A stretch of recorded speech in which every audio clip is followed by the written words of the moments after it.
Hello दोस्तों, आज मैं आपको लेसन प्लान बनाना बताऊंगी। इससे पहले भी मैं एक क्लास ले चुकी हूँ लेसन प्लान की, पाठ्य योजना जिसको हिंदी में कहते हैं। मैंने हिंदी का एक पाठ्य योजना आपको बताया था कैसे बनाया जाता है। उसी से समकक्ष एक और आज लेकर आई हूँ दूसरा टॉपिक। जो आज का टॉपिक होगा मेरा परिचय, ठीक है। क्लास 4th 3rd में भी आप इसको बना सकते हैं, ठीक है। तो आशा करती हूँ आप जो हैं अच्छे होंगे, स्वस्थ होंगे और अपनी पढ़ाई निरंतर कर रहे होंगे।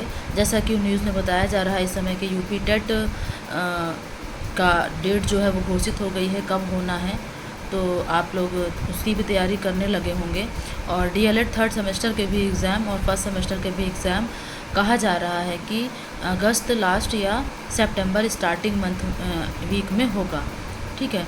तो वैसे तो उम्मीद है कि होगा ही, लेकिन सितंबर में होगा, अगस्त में तो उम्मीद नहीं है। देखते हैं क्या होता है। चलिए समय को न गवाते हुए अपनी क्लास को स्टार्ट करते हैं। तो सबसे पहले हम डालते हैं पाठ्य योजना, उसके बाद दिनांक, विषय, कक्षा, चक्र, अवधि। चक्र मतलब कौन सा पीरियड है, अवधि मतलब कितने मिनट की क्लास होगी, विषय हिंदी डाल दीजिएगा। दिनांक इसलिए छोड़ी है कि जिस दिन आप ये लेसन प्लान पढ़ाएंगे क्लास में, उस दिन आप उस दिन की डेट डाल सकते हैं, ठीक है। चलिए फिर अगली पॉइंट होगा प्रकरण, मतलब इंग्लिश में कहते हैं इसको टॉपिक और हिंदी में कहते हैं प्रकरण। मेरा परिचय, ठीक। सबसे पहले लिखेंगे सामान्य उद्देश्य। तो छात्रों को हिंदी भाषा के प्रति रुचि जागृत करना, छात्रों के शब्द भंडार में विकास करना, छात्रों में प्रभावपूर्ण वाचन क्षमता का विकास करना, छात्रों में लेखन क्षमता का विकास करना और छात्रों को ध्वनियों में अंतर बताना। ये इसका सामान्य उद्देश्य है। मतलब जब आप लेसन प्लान बनाएंगे तो सारी चीज़ों को उसमें लिखेंगे कि बच्चों को हम क्या क्या सिखाना चाहते हैं, क्या क्या उनके लिए उपयोगी होगा, ठीक है। ये सब चीज़ें हम इसमें लिख के बताएंगे। फिर आता है विशिष्ट उद्देश्य। उसका क्या है कि छात्र अपना परिचय स्वयं देना सीख जाएंगे। कहने का मतलब इसका जब हम पढ़ाएंगे मेरा परिचय चैप्टर, तो इसमें हमारा विशिष्ट उद्देश्य होगा कि जो छात्र हैं अपना परिचय आसानी से दे पाएंगे। फिर आता है बोधात्मक उद्देश्य। छात्रों को स्वयं का परिचय उदाहरण सहित जान पाएंगे।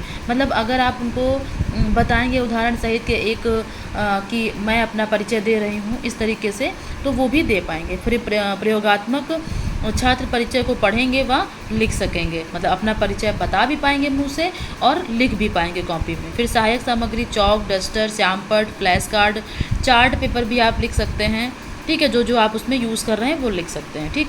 फिर पूर्व ज्ञान, मतलब इस जो चैप्टर हम पढ़ा रहे हैं उसके बारे में बच्चों को क्या पहले से पता है। तो छात्रों को अपने बारे में पूर्व ज्ञान है, मतलब वो अपने बारे में जानते हैं कि मेरा नाम क्या है, मेरे फादर का नेम क्या है, मेरे भाई बहन का नेम क्या है, हम कहाँ रहते हैं, किस क्लास में पढ़ते हैं, ये सारी जानकारी है। लेकिन उनको पता नहीं है कि किस प्रकार से हमें परिचय देना चाहिए, वो आज हम पढ़ाएंगे, ठीक है।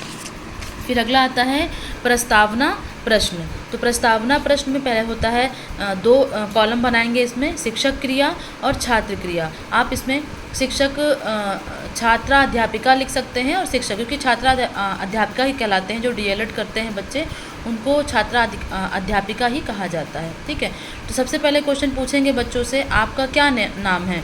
तो बच्चे आसानी से आंसर दे पाएंगे, जैसे उनका नाम रेखा है या सचिन है, जो भी नाम होगा वो आसानी से देंगे। फिर अगला क्वेश्चन पूछेगी छात्र कि बच्चों आपके घर में कौन कौन रहता है। तो बच्चे आंसर देंगे, जो भी रहते होंगे, माता पिता, भाई बहन, दादा दादी आदि।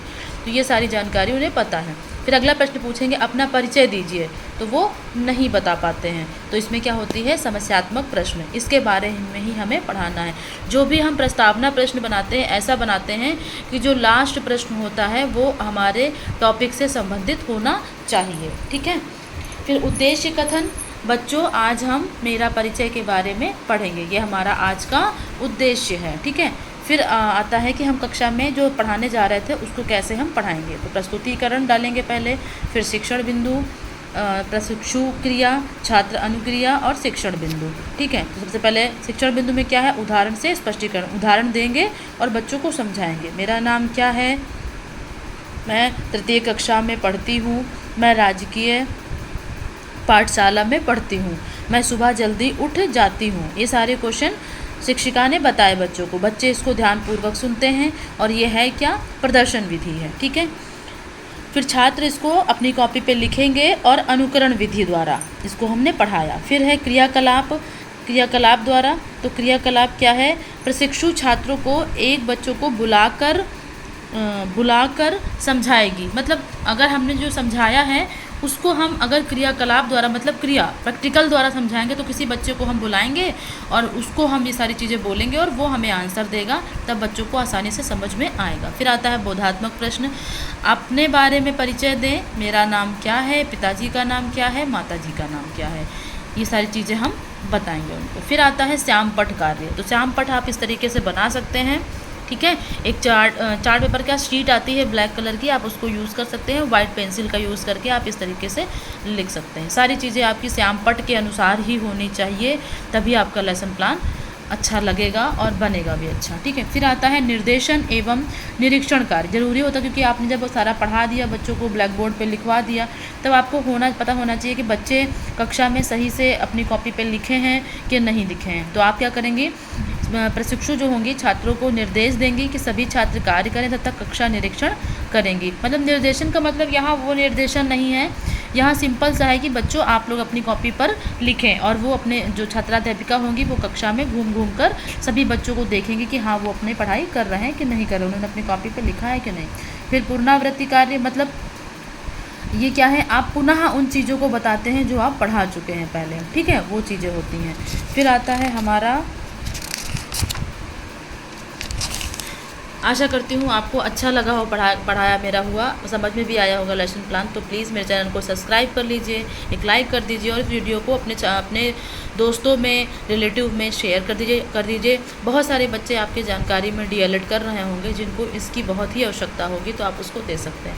लास्ट हमारा वो होता है गृह कार्य। तो गृह कार्य का मतलब होता है, आप याद रखिएगा, कभी भी हम DLED में टीचिंग के टाइम पे बच्चों को होमवर्क घर के लिए नहीं दे सकते हैं। आप सिर्फ उनसे ये कह सकते हैं कि जो हमने पढ़ाया है अब उसको जा कर के आप घर में दोहरा सकते हैं।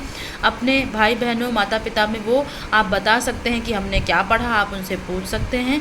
बट लेकिन हम कॉपी में लिखने के लिए काम नहीं दे सकते हैं बच्चों को, ठीक है, क्योंकि हमारी प्रैक्टिस चल रही होती है, बच्चों को हम एक्स्ट्रा काम नहीं दे सकते हैं, ठीक है। तो आशा करती हूँ आपको अच्छा लगा होगा, मेरा पढ़ाया हुआ समझ में आया होगा। तो प्लीज़ मेरे चैनल को सब्सक्राइब ज़रूर कर दीजिएगा और नए हैं तो अब मेरी इस वीडियो को अधिक से अधिक शेयर कर दीजिएगा अपने दोस्तों में, ठीक है। धन्यवाद। मैं अगला लेसन प्लान लेके आऊँगी।